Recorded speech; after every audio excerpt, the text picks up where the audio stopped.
Assalamualaikum warahmatullahi wabarakatuh. Saya Tri Kurniawati, mahasiswa Tadris Bahasa Inggris semester 5. Jadi di video kali ini saya akan menjelaskan tentang cara mengolah data menggunakan program SPSS. Jadi kita akan melakukan langkah-langkah dasarnya terlebih dahulu. Nah, kemudian nanti kita akan menginterpretasi output data tersebut. Nah, sekarang kita akan melakukan uji korelasi Pearson menggunakan SPSS. Jadi, uji korelasi ini bertujuan untuk mengetahui tingkat keeratan hubungan antar variabel, yang mana nanti hasilnya itu bisa bersifat positif ataupun negatif. Jadi, langsung saja kita praktek. Jangan lupa siapkan data terlebih dahulu, seperti ini. Ini saya punya variabel X-nya kualitas sebagai variabel X dan kepuasan siswa sebagai variabel Y. Nah, di sini saya sudah menyediakan 25 sampel. Langsung saja kita ke menu SPSS. Nah, kita pilih variabel view. Untuk name yang pertama kita masukkan variabel X. Kemudian di bawahnya kita masukkan variabel Y seperti itu. Nah, di bagian label ini kita diperjelas lagi X itu tadi adalah kualitas. Nah, sedangkan yang variabel Y tadi adalah kepuasan. Nah, seperti ini. Kemudian kita masuk ke data view. Nah, ini sudah tertera di sini variabel X dan Y, tinggal kita menginput data dari Excel tadi. Nah, ini kita tinggal copy semua.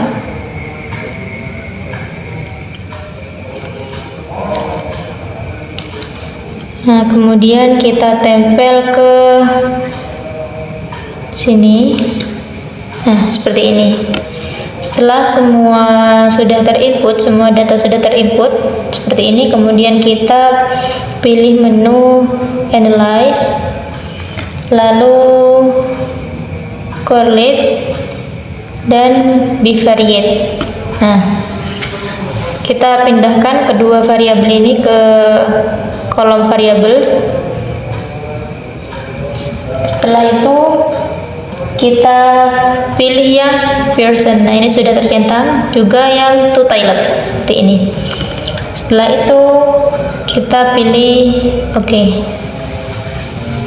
Nah, ini adalah output dari uji korelasi yang barusan kita lakukan. Nah, ini kita tinggal menginterpretasi hasil keputusan dari uji korelasi.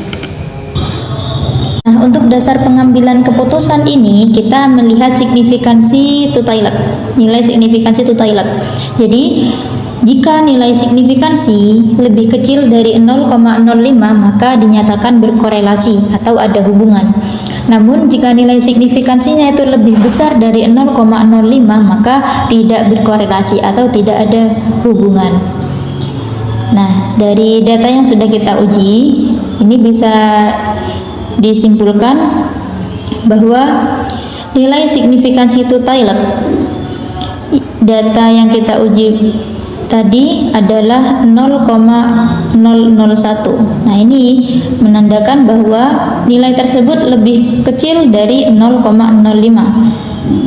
Nah, oleh karena itu hubungan antara kualitas pengajaran, kualitas pembelajaran dan kepuasan siswa itu bukan terjadi secara kebetulan.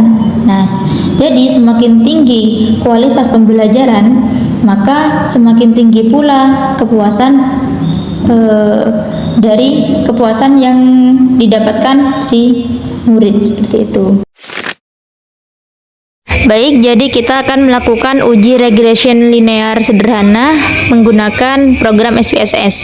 Nah, jadi tujuan dari analisis regresi linear ini untuk menguji pengaruh variabel bebas terhadap variabel terikat.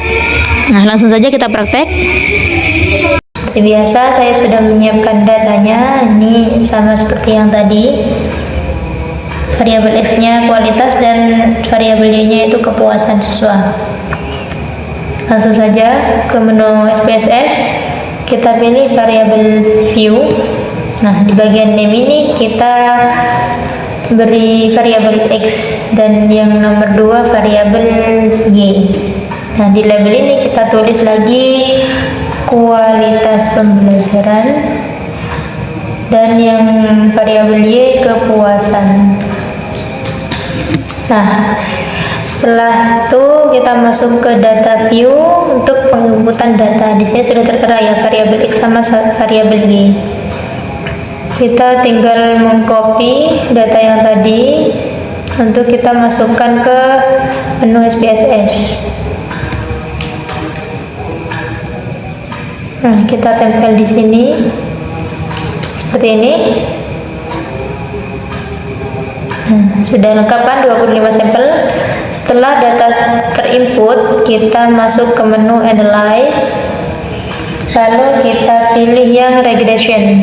Ini, kemudian kita ambil yang linear. Nah, ini. Setelah itu kita masukkan variabel X ke kolom Deep Independent. Dan variabel Y-nya kita masukkan ke variabel Y-nya kita masukkan ke dependent. Seperti ini.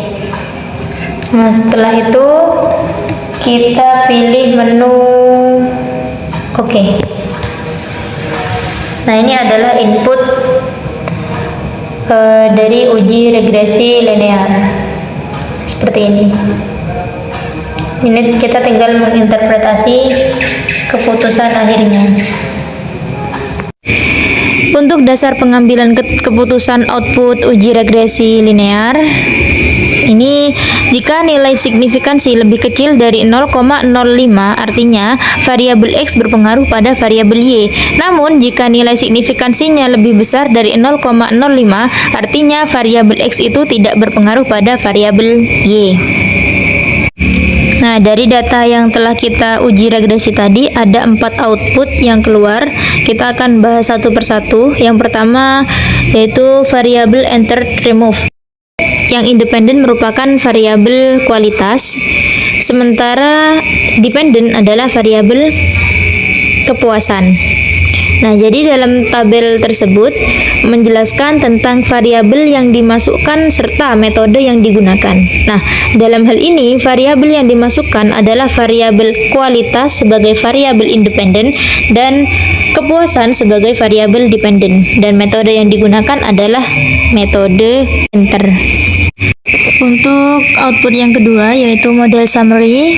Nah, jadi di sini R-nya sebesar atau nilai hubungannya itu sebesar 0,990, kemudian R square-nya yaitu 0,980. Nah, jadi di tabel ini menjelaskan bahwa besarnya nilai korelasi atau hubungan yang sebesar 0,990. Nah, dari output tersebut diperoleh koefisien determinasi atau R square tadi sebesar 0,980. Nah, ini mengandung pengertian bahwa pengaruh variabel bebas atau kualitas terhadap variabel terikat yaitu kepuasan siswa adalah sebesar 98,0%. Kemudian kita ke output yang ketiga yaitu ANOVA. Nah, sini bagian F-nya itu senilai 1145,410. Sementara signifikansinya yaitu 0,001. Nah, dari output ini bisa diketahui bahwa nilai F hitung itu tadi berupa 1145,410. Nah, dengan tingkat signifikansinya sebesar 0,001. Nah, yang mana ini lebih kecil dari 0,65. Maka, model regresi dapat dipakai untuk memprediksi variabel partisipasi atau dengan kata lain ada pengaruh variabel kualitas yaitu variabel X terhadap variabel Y yaitu kepuasan siswa. Kita akan melakukan uji chi-square menggunakan SPSS. Nah, jadi tujuan uji square atau uji kuadrat ini bertujuan untuk mengetahui hubungan antara variabel yang terdapat pada baris dengan kolom. Nah, jenis data yang digunakan dalam uji square ini harus berbentuk data kategori atau data frekuensi. Nah, langsung saja kita praktek. Ini saya sudah mengumpulkan data, ada 25 sampel ya. Sini ada tingkat stres dan ini ada kebiasaan olahraga. Berikut dengan kode-kodenya. Langsung saja ke SPSS. Nah, pada bagian variable view, di bagian name ini kita beri stres. Kemudian di bawahnya kita beri olahraga. Nah, pada bagian label ini kita perinci lagi yang stres, yaitu tingkat stres, dan yang bagian olahraga adalah kebiasaan olahraga. Nah, di bagian values ini kita masukkan kode-kode yang ada di tingkat stres sama kebiasaan olahraga tadi. Nah, ini kode 1 itu untuk tingkat stres yang tinggi, kemudian kita add. Nah, kode yang kedua itu untuk yang sedang, add lagi, dan yang ketiga itu untuk rendah. Nah, setelah selesai semua kita pilih OK. Nah, yang bawah juga sama ya. 1 itu untuk kebiasaan olahraga yang rutin, kita add. Kemudian yang kode 2 untuk yang jarang. Nah, seperti ini. Kita pilih OK. Nah, setelah selesai, kemudian kita ke data view. Nah, di sini kita akan input data yang tadi ada di Excel sini. Nah, yang kita masukkan itu kodenya. Ini saya copy untuk yang tingkat stres dulu.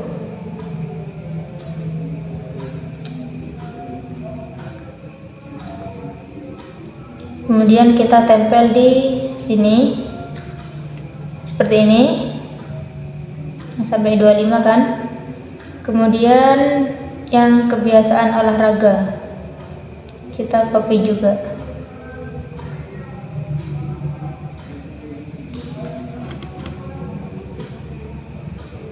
Kita tempel di sini.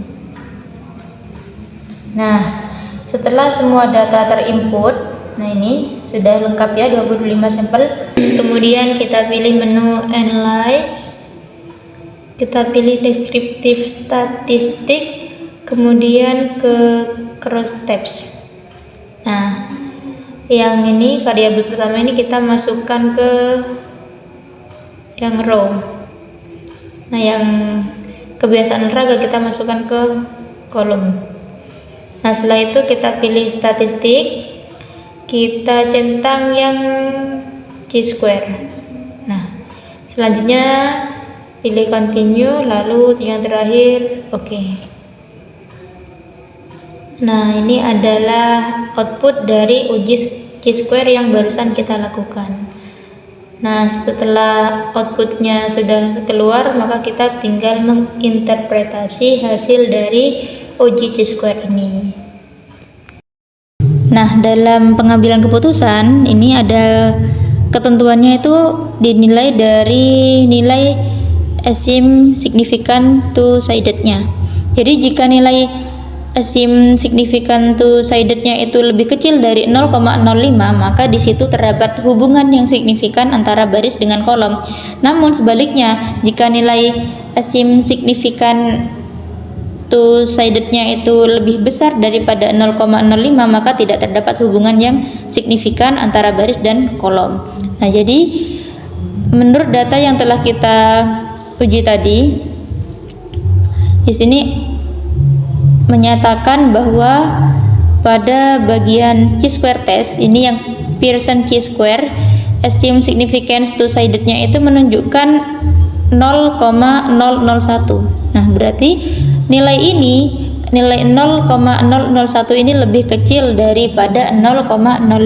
Nah, jadi dapat disimpulkan bahwa antara tingkat stres seseorang dan kebiasaan olahraga itu mempunyai hubungan. Jadi semakin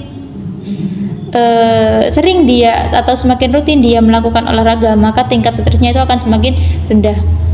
Begitupun sebaliknya, jika dia jarang melakukan olahraga, maka tingkat stresnya bisa jadi tinggi, seperti itu.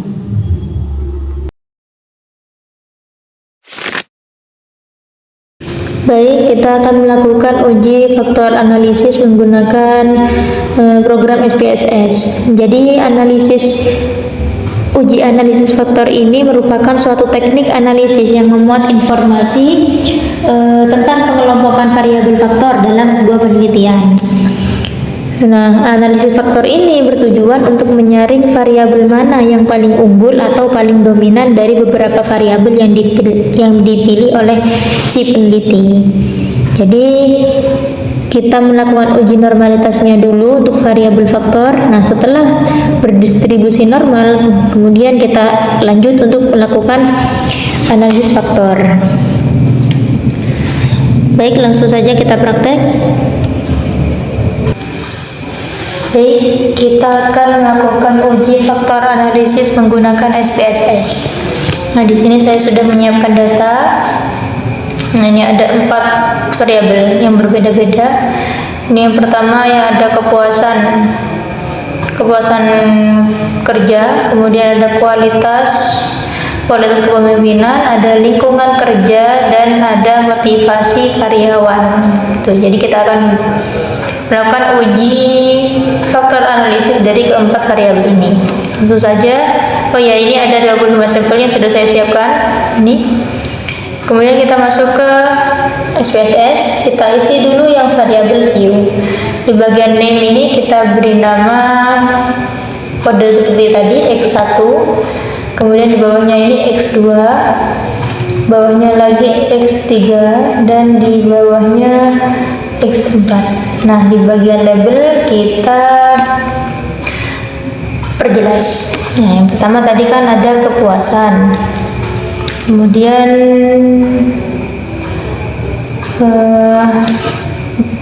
yang X2 itu tadi ada kualitas.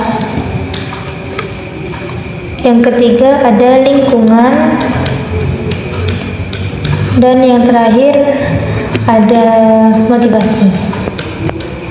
Nah, seperti ini. Kemudian jangan lupa desimalnya kita nolkan.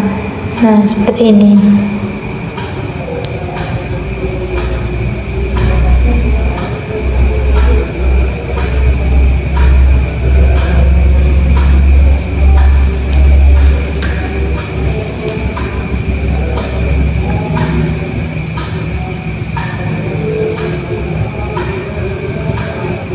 Nah, setelah selesai, kemudian kita masuk ke data view.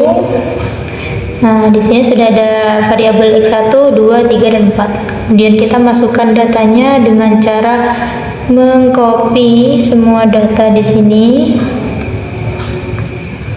Kemudian kita akan menempelkan di sini. Nah, seperti ini. Ini ya, sudah lengkap 25 sampel. Nah, setelah itu kita masuk ke uji normalitas dulu. Ini caranya di menu analyze, kemudian non parametric test. Nah, ini ada legacy dialogs. Nah, di sini kita pilih yang one sample KS ini. Nah, setelah itu kita pindahkan semua variabel ini ke kolom sebelahnya.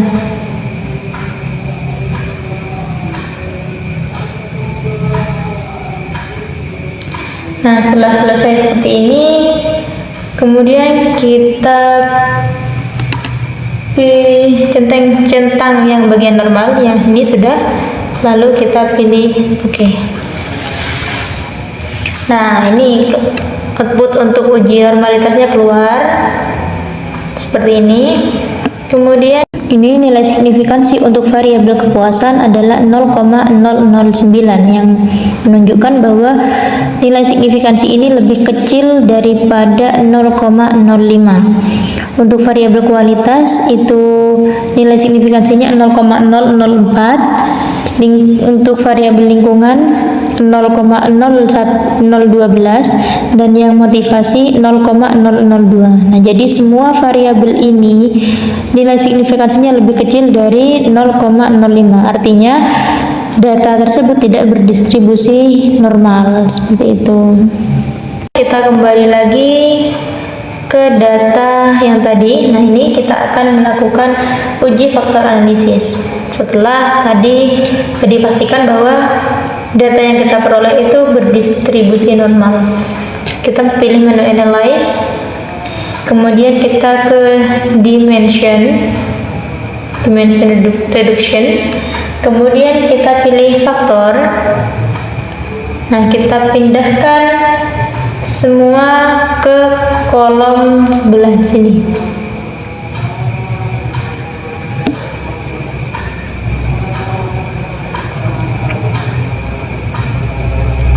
Seperti ini. Kemudian kita pilih deskriptif ini, kemudian kita centang bagian KMO and Bertels ini dan yang anti image. Nah, ini kemudian kita pilih continue, lalu ke extraction. Nah, untuk yang bagian ini kita pilih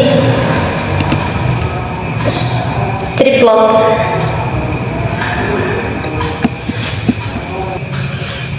Kita pilih yang script plot nih. Nah, setelah itu kita pilih continue, lalu ke rotation.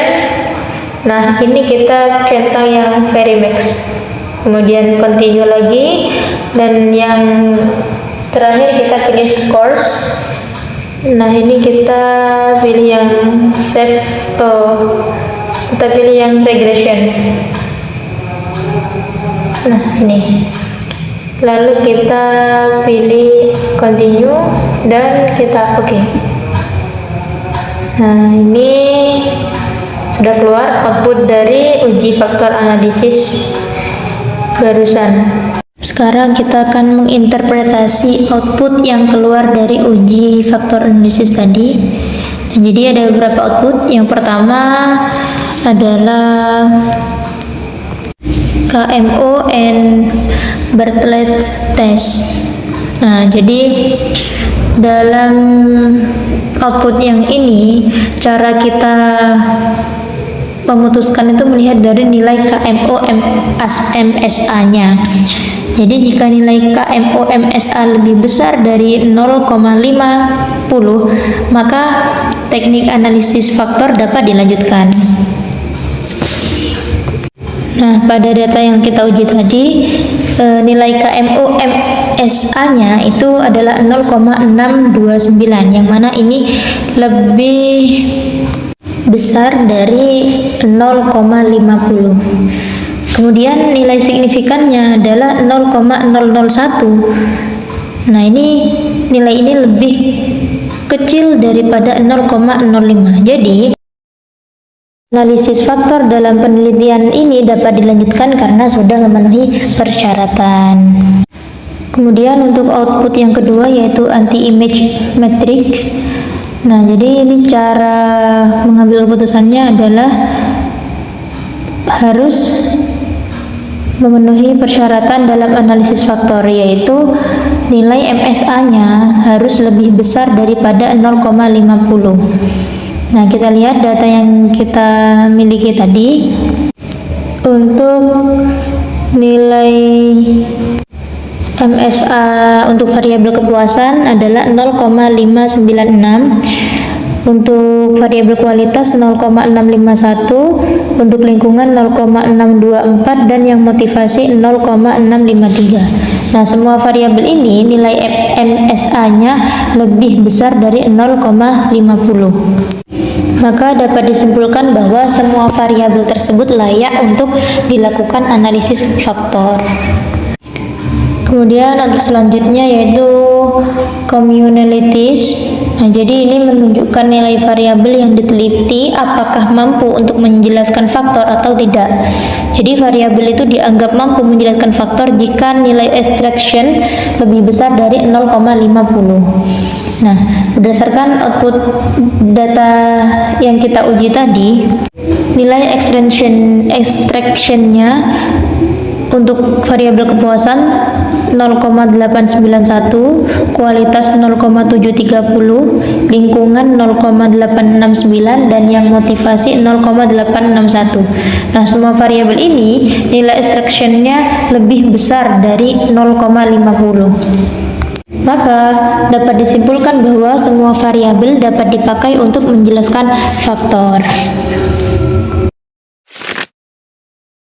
Kita akan melakukan uji one sample t-test menggunakan program SPSS. Sebelumnya, tujuan one sample t-test ini adalah untuk membandingkan rata-rata sampel yang diteliti dengan rata-rata populasi yang sudah ada. Nah, uji one sample t-test ini juga bisa digunakan untuk menguji hipotesis dan statistik deskriptif. Caranya dengan melakukan uji normalitas terlebih dahulu. Setelah data terdistribusi normal, maka baru kita melakukan uji one sample. Baik, langsung saja kita praktek. Itu ada nilai rata-rata siswa dengan sampel 25. Langsung saja kita ke menu SPSS. Nah, di bagian variabel view kita tulis nilai.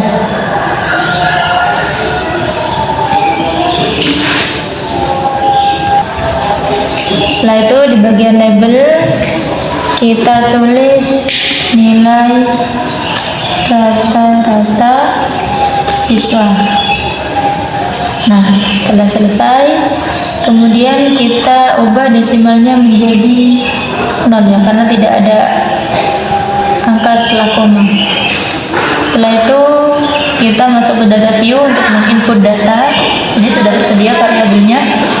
Kemudian kita pergi ke Excel dulu untuk mengcopy semua data. Seperti ini.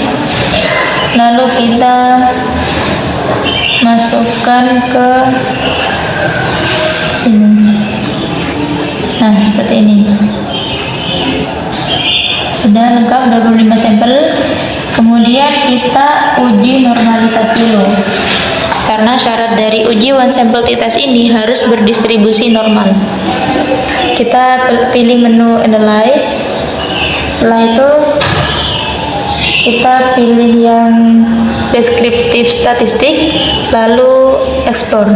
Nah, seperti ini. Setelah itu kita pindahkan variabel ini ke kolom dependent list. Nah, kemudian kita pilih float. Lalu kita centang yang normality, karena itu tadi kita akan menguji normalitasnya dulu. Setelah itu pilih continue, lalu oke.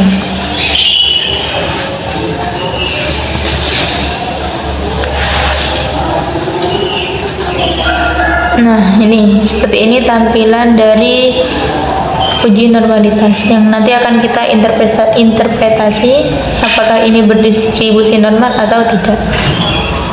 Untuk dasar pengambilan keputusan uji normalitas ini dilihat dari nilai signifikansinya. Jadi jika nilai signifikansinya lebih besar dari 0,05 maka data berdistribusi normal. Namun jika nilai signifikannya lebih kecil dari 0,05 maka data tidak berdistribusi normal. Nah, kita lihat pada data yang sudah diuji tadi. Nah, nilai yang kita peroleh itu 0,507. Nah, ini menunjukkan bahwa nilai signifikansi ini lebih besar dari 0,05. Jadi bisa diputuskan bahwa data yang kita uji ini sudah berdistribusi normal. Nah, kita menggunakan nilai signifikansi yang Shapiro-Wilk karena sampel yang kita miliki itu hanya 25. Jadi Shapiro-Wilk ini digunakan untuk sampel yang kurang dari 50 sampel. Sedangkan sampel yang lebih dari 50 menggunakan Kolmogorov Smirnov. Itu.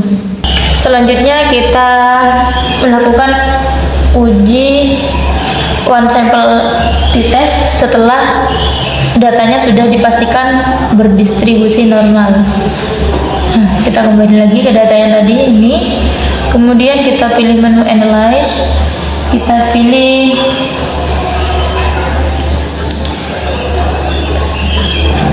compare means. Nah, yang ini kita pilih nih, one sample t-test. Nah, ini kita pindahkan ke kolom tes variabel seperti ini. Kemudian di bagian values ini kita tulis 75 karena kita akan membandingkan data tadi dengan angka 75 menurut penelitian lain. Nah, gitu. Kemudian kita pilih option. Nah, di tingkat kepercayaannya ini kita tetapkan 95%. Setelah itu kita pilih continue, lalu yang terakhir oke. Nah, ini adalah output dari uji one sample t-test seperti ini.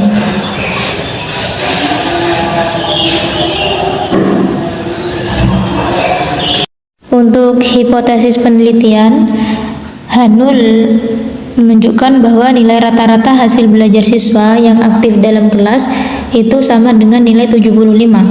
Sementara HA adalah nilai rata-rata hasil belajar siswa yang aktif dalam kelas tidak sama dengan nilai 75. Nah, mengenai dasar keputusan one sample t-test, kita bisa menggunakan nilai signifikansi dengan membandingkan nilai signifikansi dengan 0,05. Jika nilai signifikansi totalnya itu lebih kecil dari 0,05, maka Hanul ditolak. Nah, jika nilai signifikansi totalnya itu lebih besar dari 0,05, maka Hanul diterima. Nah, pada data yang kita uji tadi, nilai signifikansi totalnya adalah 0,001, yang mana nilai ini lebih kecil dari 0,05. Maka keputusannya tadi yaitu Hanul ditolak. Jadi kita bisa mengambil kesimpulan bahwa nilai rata-rata hasil belajar siswa yang aktif di kelas itu tidak sama dengan nilai 75. Seperti itu. Nah, sekarang kita akan mencoba melakukan uji paired sample t-test. Nah, jadi uji paired sample t-test ini digunakan untuk mengetahui apakah terdapat perbedaan rata-rata dua sampel yang berpasangan. Jadi kita akan melakukan uji normalitasnya terlebih dahulu. Nah, setelah terbukti bahwa data tersebut berdistribusi normal, maka kita akan melakukan uji paired sampelnya. Langsung saja kita praktek. Kita lihat datanya dulu. Sini ada hasil belajar bahasa Inggris siswa, ada hasil belajar yang pre-test dan ada yang post-test. Di sini kita menggunakan 20 sampel. Langsung saja kita ke menu SPSS. Kita isi bagian variabel view-nya dulu. Nah, di bagian name ini, yang pertama kita beri pre. Kemudian yang kedua kita tulis post.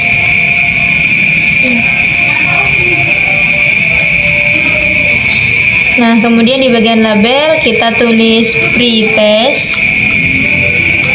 Dan di bagian post kita tulis post-test.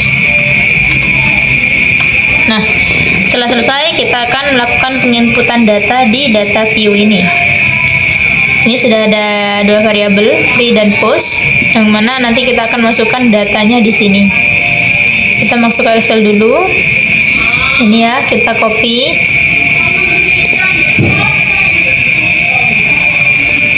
Lalu kita tempelkan di sini.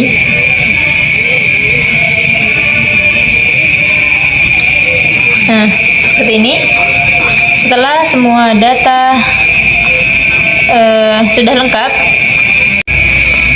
kemudian kita pilih menu analyze.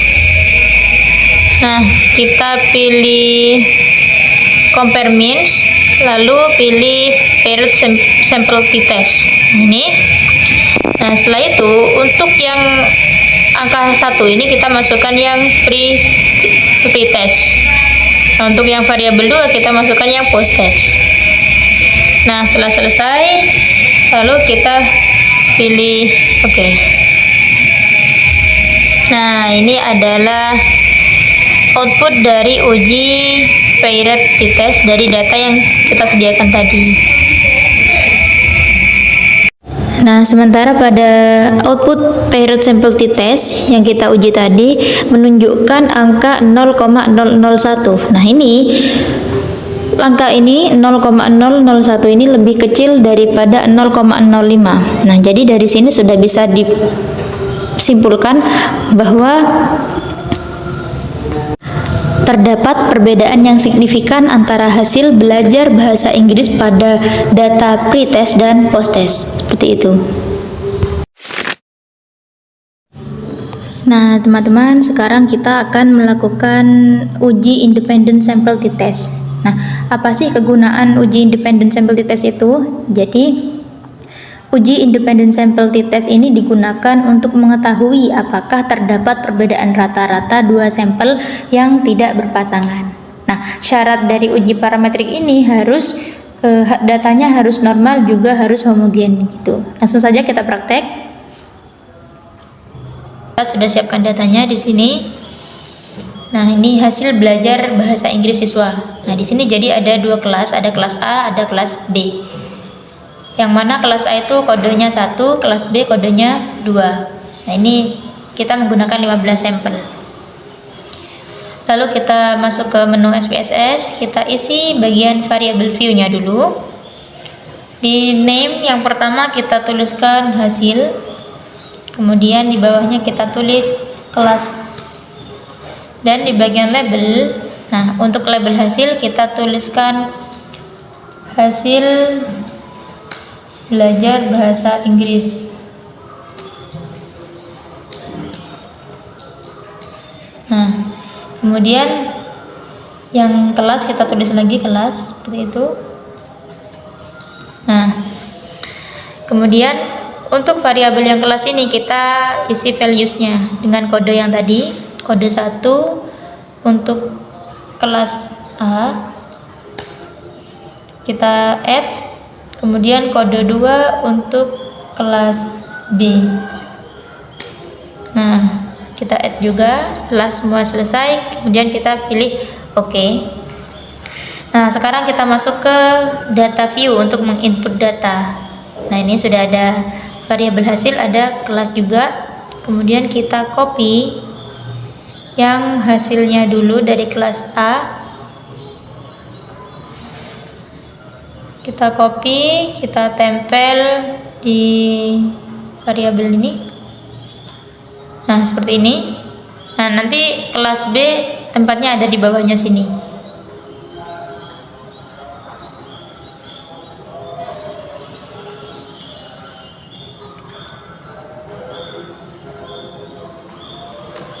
Nah, seperti ini ya. Jadi totalnya ada 30. Karena tadi masing-masing kelas ada 15 sampelnya. Kemudian kita masukkan kode kelasnya. Nah, untuk kode kelas A ini yang 1 kodenya. Kita copy, kita tempelkan ke sini. Nah, kemudian kelas B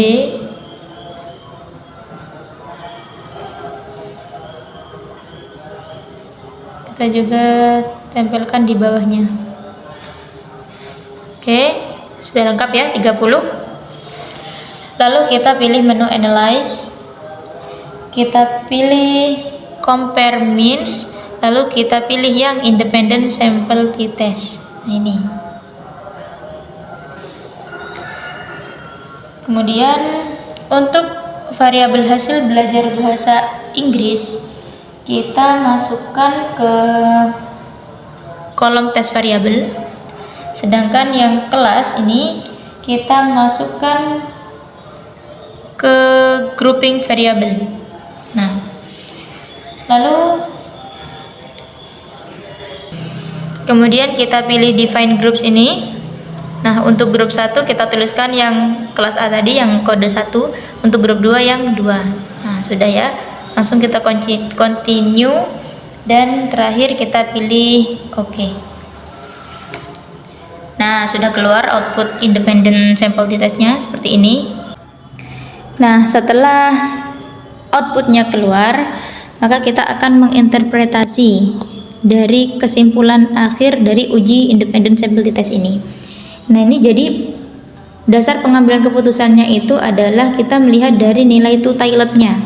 Nah, jika nilai signifikansi two-tiled itu lebih kecil dari 0,65, maka terdapat perbedaan yang signifikan antara hasil belajar kelas A dan kelas B. Tapi, jika nilai signifikan two-tilednya itu lebih besar dari 0,05, maka tidak terdapat perbedaan yang signifikan antara hasil belajar kelas A dan kelas B. Nah, dalam data yang kita uji barusan ini nilainya adalah 0,001. Nah, itu dapat dibuktikan bahwa nilai signifikan two-tiled itu lebih kecil daripada 0,05. Maka keputusannya adalah terdapat perbedaan yang signifikan antara hasil belajar kelas A dan kelas B.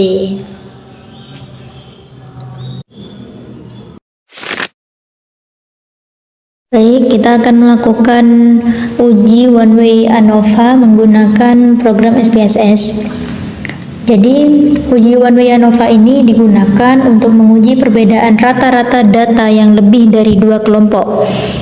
Ini ada syaratnya, yaitu sampel berasal dari kelompok yang independen, kemudian variabel faktor bersifat non-metrik atau data kategorikal, dan data masing-masing kelompok berdistribusi normal serta varian antar kelompok harus homogen. Uji one way ANOVA ini kita akan melakukan uji normalitas dulu untuk membuktikan bahwa data yang kita miliki itu berdistribusi normal. Baik, langsung saja kita praktekkan. Ini datanya sudah tersedia. Ada penjualan produk, ada 3 produk di sini, Citra, Viva, dan Pons. Ini juga sudah tertera kodenya, kode produknya Citra, kodenya 1, Viva 2, dan Pons 3. Ini ada 20 sampel totalnya. Setelah itu kita langsung ke SPSS. Di bagian name ini kita beri variabel X seperti ini. Kemudian bawahnya variabel Y. Nah, X ini di label kita tulis sebagai nama produknya ya. Kemudian yang variabel Y ini adalah hasil penjualan. Nah, seperti ini. Setelah itu kita ke values yang produk. Nah, ini kan tadi sudah ada kodenya. Nah, ini kita masukkan yang tadi kode pertama itu untuk produk Citra, kita add. Setelah itu yang kode 2 untuk produk Viva, kita add lagi. Yang terakhir kode nomor 3 untuk Pons. Nah, setelah semuanya tercatat di sini, kita pilih OK. Nah, kita akan menginput data. Nah, di bagian variabel X ini kita akan masukkan kode produk yang tadi. Nah, ini dimulai dari yang Citra dulu. Kita copy, kemudian kita tempel di sini. Nah, seperti ini. Nah, kemudian di kode yang kedua, yang Viva ini kita akan tempel di bawahnya nanti. Nah, di sini seperti ini. Begitu juga yang produk Pons, kita juga tempelkan di bawahnya.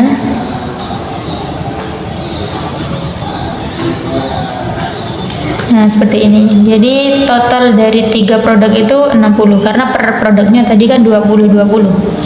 Nah, untuk yang variabel Y kita masukkan jumlah penjualannya, jumlah hasil penjualannya. Nah, ini yang citra dulu kita copy, kemudian kita masukkan ke sini, pastikan dari pertama. Nah, seperti ini. Kemudian produk FIFA dengan kode yang nomor 2 ini kita copy dan kita letakkan di bawahnya seperti ini. Nah, yang terakhir ini produk yang ketiga,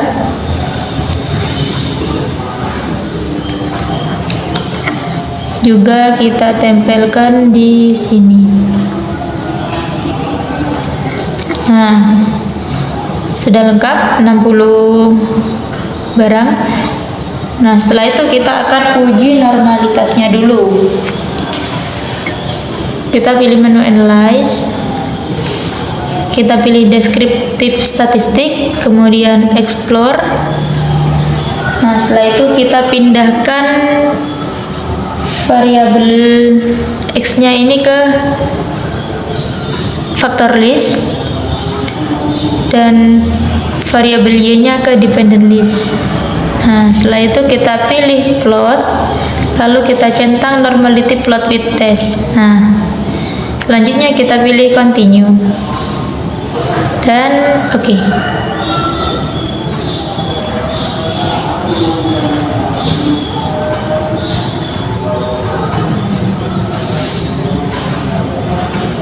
Nah, jadi seperti ini output dari uji normalitas tadi.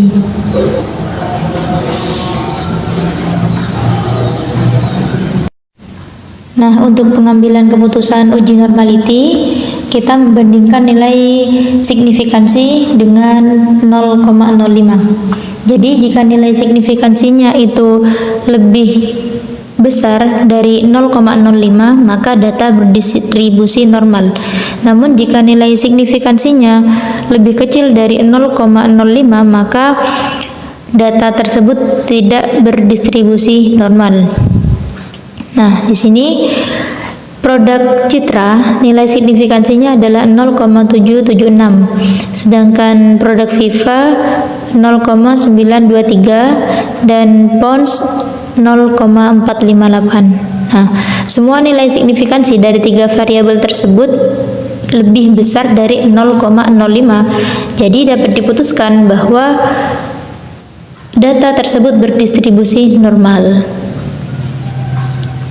Kemudian setelah data berdistribusi normal, kita akan melakukan uji one way ANOVA dan uji homogenitas. Kita kembali lagi ke data tadi. Nah, ini. Nah, kemudian kita pilih menu analyze, kita pilih yang compare means, lalu kita pilih one way ANOVA. Nah, seperti ini. Yang variabel X kita pindah ke yang faktor dan variabel Y kita pindah ke dependent list. Nah, setelah selesai kita pilih post hoc, lalu centang 2K, kita pilih continue, lalu bawahnya option kita pilih descriptive dan homogeneity of variance test. Nah, setelah itu kita pilih continue, yang terakhir kita pilih oke. Nah, ini adalah output dari uji one way ANOVA. Untuk dasar pengambilan keputusan, kita juga bisa menggunakan nilai signifikansi. Jadi jika nilai signifikansinya lebih besar dari 0,05, maka rata-rata sama. Jika nilai signifikansinya lebih kecil dari 0,05, maka rata-rata berbeda. Nah, dari data yang sudah kita analisis tadi, terdapat beberapa output yang akan kita interpretasi satu persatu.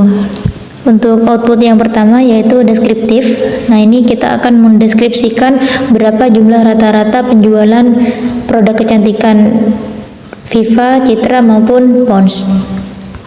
Dari data yang telah kita analisis, untuk penjualan Citra rata-rata penjualan adalah 46,3.500. Untuk produk Viva yaitu 51,3 ribu dan produk Pond's 56,4 ribu. Nah, jadi totalnya ada 51,3.500 penjualan. Nah, dari 3 produk ini rata-rata tertinggi adalah produk Citra, yakni 56,4 ribu. Nah, dengan demikian, maka secara deskriptif dapat disimpulkan bahwa rata-rata penjualan tertinggi adalah produk Pond's, yaitu sebesar 56,4 ribu. Output selanjutnya yaitu test of homogeneity of variance atau menguji kesamaan varian, yaitu uji homogenitas. Ini bisa kita lihat dari nilai signifikansinya. Jadi jika nilai signifikansinya itu lebih besar dari 0,05, maka data tersebut sama atau homogen. Namun jika nilai signifikansinya itu lebih kecil dari 0,05, maka datanya tidak sama atau tidak homogen. Nah, dari data yang kita analisis, nilai signifikansi dari penjualan produk kecantikan tersebut adalah 0,764, 0,774, 0,774, dan 0,766. Nah, dari signifikansi ini kita bisa melihat bahwa nilai signifikansi ini lebih besar dari 0,05. Jadi bisa disimpulkan bahwa varian ketiga produk kecantikan tersebut adalah sama atau homogen, sehingga asumsi homogenitas dalam uji one way ANOVA itu dapat terpenuhi. Kemudian yang selanjutnya yaitu ANOVA. Nah, ini dasar pengambilan keputusannya kita melihat dari nilai signifikansi. Jadi jika nilai signifikansinya itu lebih besar dari 0,05, maka rata-rata sama. Jika nilai signifikansinya lebih kecil dari 0,05, maka rata-rata berbeda. Nah, pada data yang kita analisis tadi,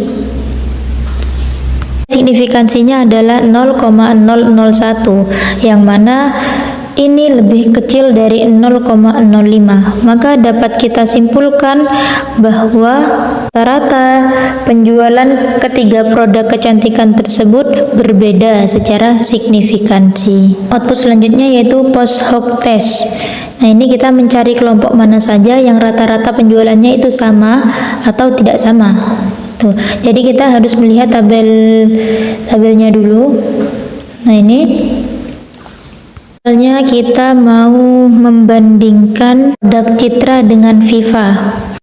Nah, angka perbedaan rata-rata untuk penjualan merek produk kecantikan tersebut adalah min 9,95 ribu, yang mana nilai tersebut diperoleh dari rata-rata pada output deskriptif ya. Untuk penjualan Citra yaitu 46,3.500, kemudian dikurangi dengan rata-rata penjualan Viva yaitu 51,3 ribu.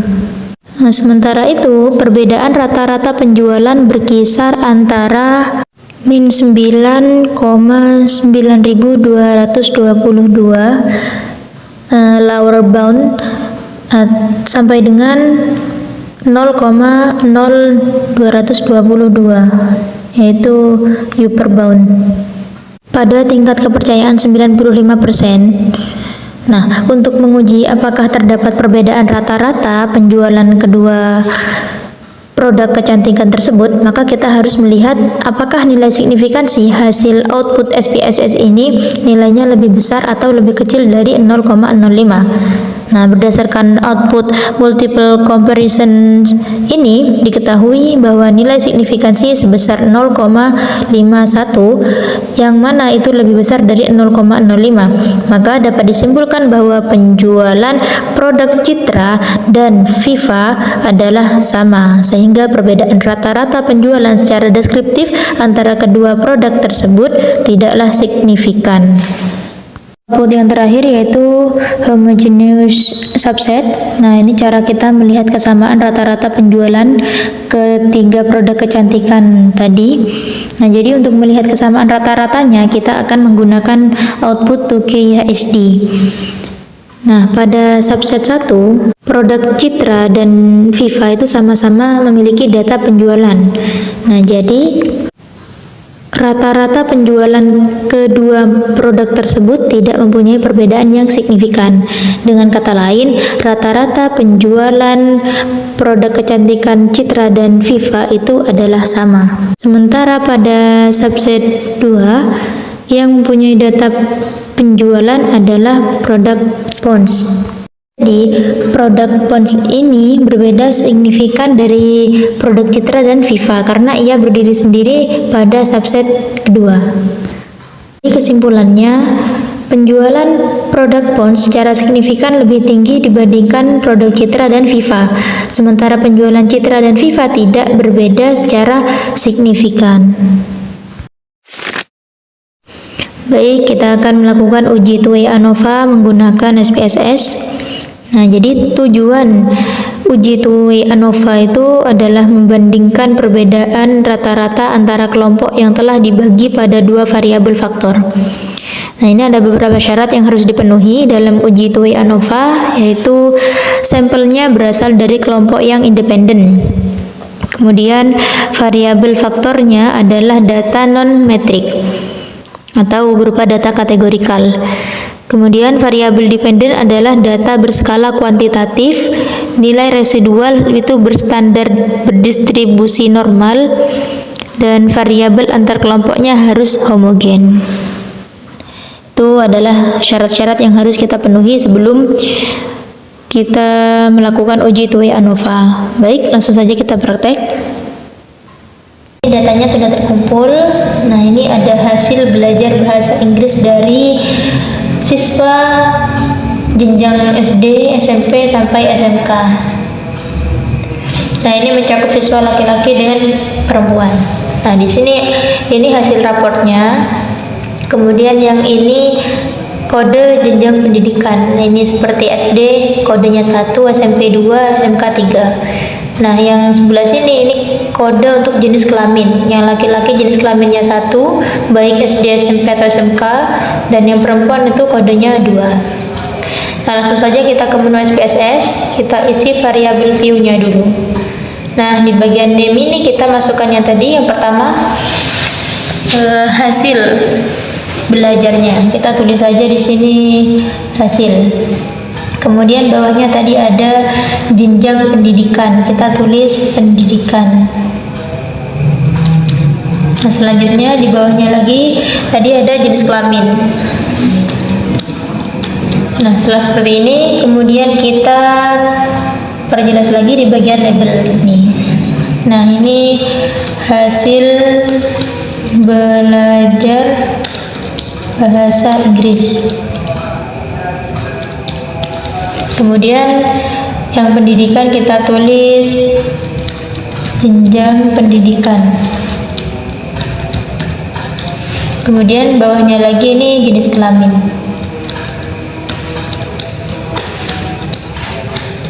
Nah, setelah itu kita masuk ke values untuk memasukkan kode-kode yang ada di Excel tadi. Untuk yang pertama itu kita lihat dulu di sini. Nah, yang pertama itu untuk kode jenjang pendidikan SD kodenya 1, SMP 2, SMK 3. Baik, sekarang kita ke menu SPSS lagi. Jadi yang kita beri values itu yang ini, yang jenjang pendidikan sama jenis kelamin. Yang jenjang pendidikan dulu. Kode 1 tadi untuk tingkat SD, kita pilih add. Kemudian kode 2 untuk SMP, kita add lagi. Nah, yang ketiga untuk SMK, kita add. Setelah semuanya selesai kita pilih oke. Nah, di bagian bawahnya juga yang jenis kelamin tadi ada 2 macam. Yang pertama itu kode untuk laki-laki.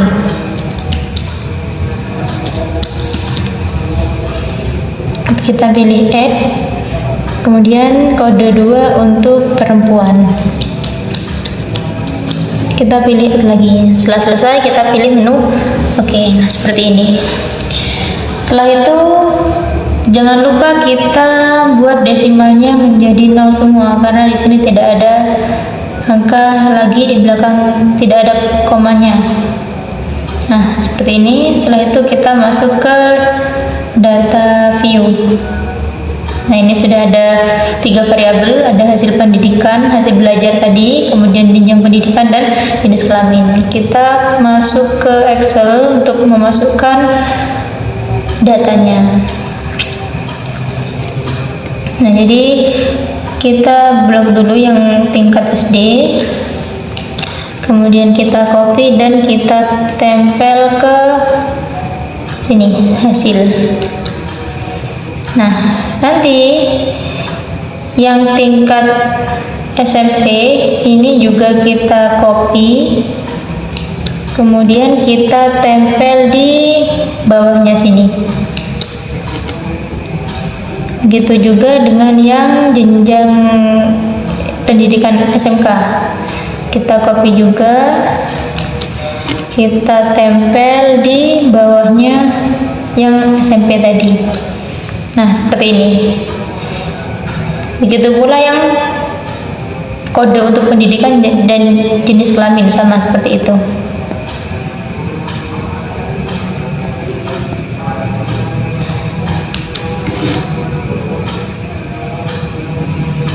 Pastikan mulai dari nomor 1 ini, kemudian kita lanjutkan lagi kode untuk SMP.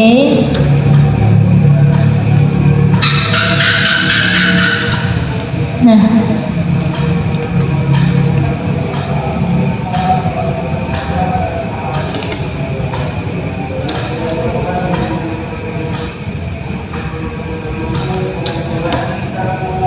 yang terakhir ini kita masukkan kode untuk jenis kelamin.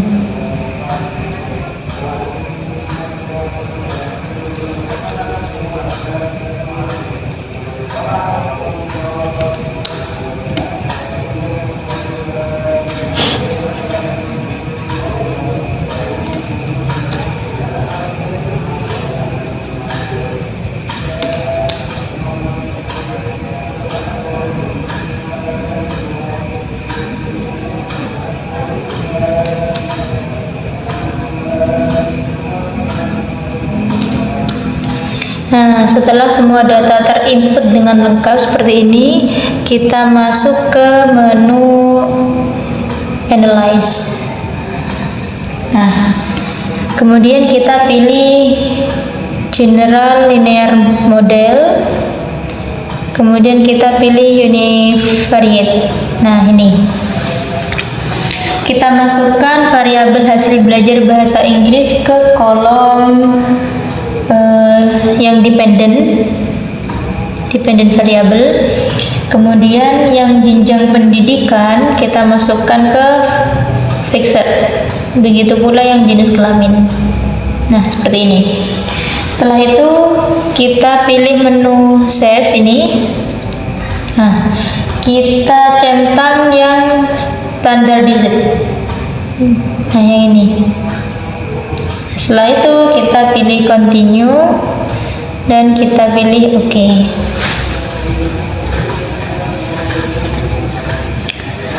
Nah, ini adalah output dari yang barusan kita uji tersebut. Nah, kita kembali lagi ke yang tadi. Nah, ini sudah ada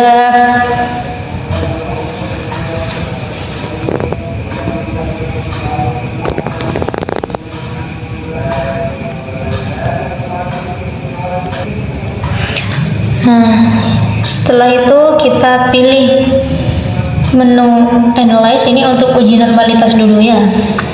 Kemudian kita masuk ke deskriptif statistik, kemudian pilih yang ekspor. Nah, setelah itu yang ini yang paling bawah standar residual ini kita masukkan ke kolom dependent. Nah, seperti ini. Kemudian kita pilih plot, kita centang yang normality karena kita akan uji normalitas.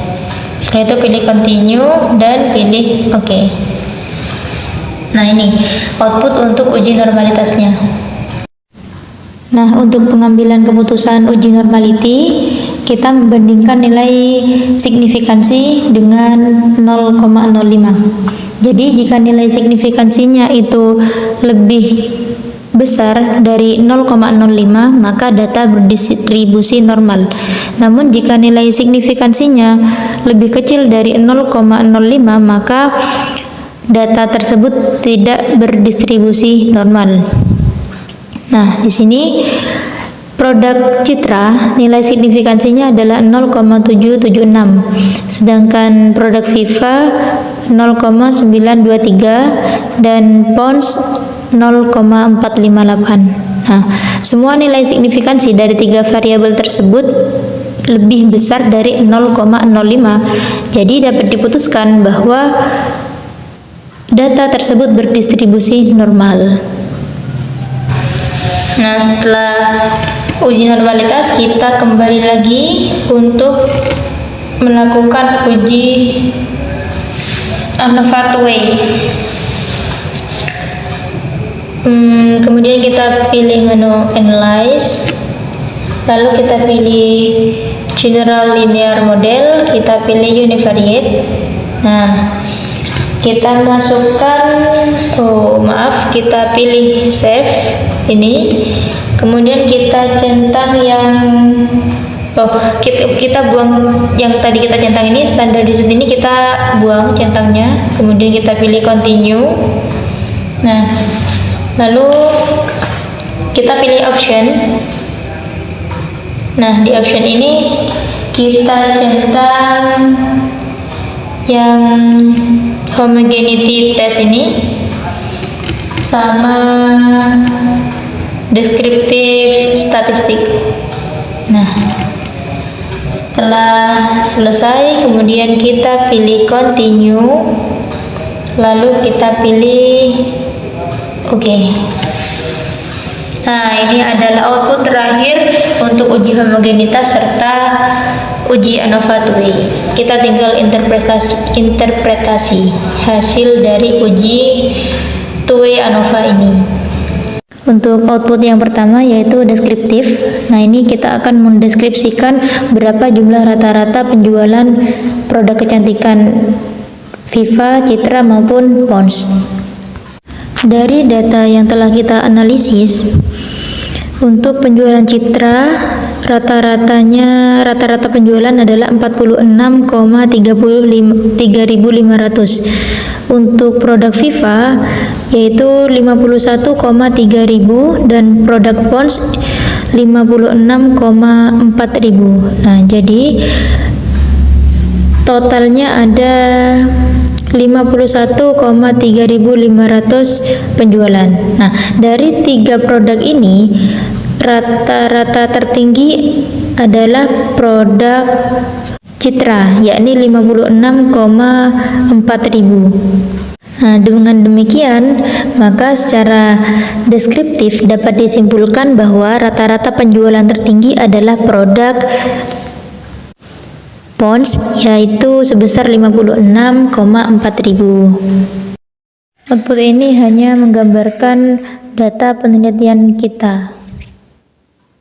Output selanjutnya yaitu Test of Homogeneity of Variance atau menguji kesamaan varian, yaitu uji homogenitas.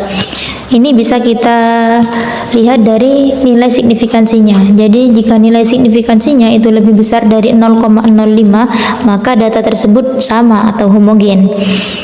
Namun jika nilai signifikansinya itu lebih kecil dari 0,05, maka datanya tidak sama atau tidak homogen.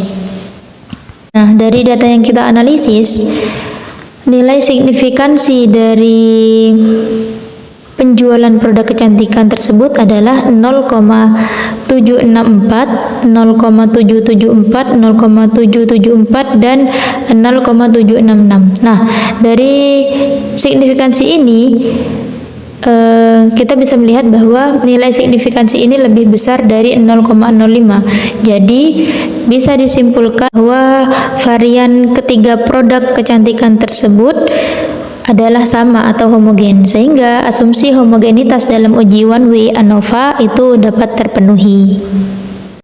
Kemudian yang selanjutnya yaitu ANOVA. Nah, ini dasar pengambilan keputusannya kita melihat dari nilai signifikansi. Jadi jika nilai signifikansinya itu lebih besar dari 0,05 maka rata-rata sama. Jika nilai signifikansinya lebih kecil dari 0,05 maka rata-rata berbeda. Nah, pada data yang kita analisis tadi, signifikansinya adalah 0,001, yang mana ini lebih kecil dari 0,05. Maka dapat kita simpulkan bahwa rata-rata penjualan ketiga produk kecantikan tersebut berbeda secara signifikansi. Kemudian output yang terakhir yaitu test of between subject effect. Jadi ini berfungsi untuk uji hipotesis penelitian. Nah, ini penting untuk dapat menjawab rumusan masalah nanti pada penelitiannya. Jadi dasar pengambilan keputusannya itu adalah jika nilai signifikansi lebih kecil dari 0,05 maka ada perbedaan hasil belajar bahasa Inggris siswa berdasarkan variabel faktor.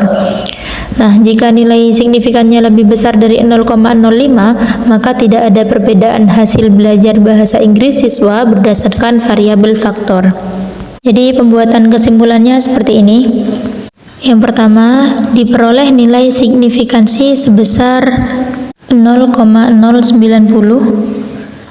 yang mana itu lebih besar daripada 0,05, sehingga dapat disimpulkan bahwa tidak ada perbedaan hasil belajar bahasa Inggris siswa berdasarkan jenjang pendidikan terakhir orang tua. Dan yang kedua, diperoleh nilai signifikansi sebesar 0,055 yang mana ini lebih besar daripada 0,05. Nah, sehingga dapat disimpulkan bahwa tidak ada perbedaan hasil belajar bahasa Inggris siswa berdasarkan jenis kelamin siswa. Kemudian yang ketiga, diperoleh nilai signifikansi sebesar 0,156 yang mana ini lebih besar dari 0,05. Nah, maka dapat disimpulkan bahwa tidak ada interaksi jenjang pendidikan terakhir orang tua dengan jenis kelamin siswa dalam menentukan hasil belajar bahasa Inggris siswa. Seperti itu. Cukup sekian video dari saya. Kurang lebihnya mohon maaf. Assalamualaikum warahmatullahi wabarakatuh.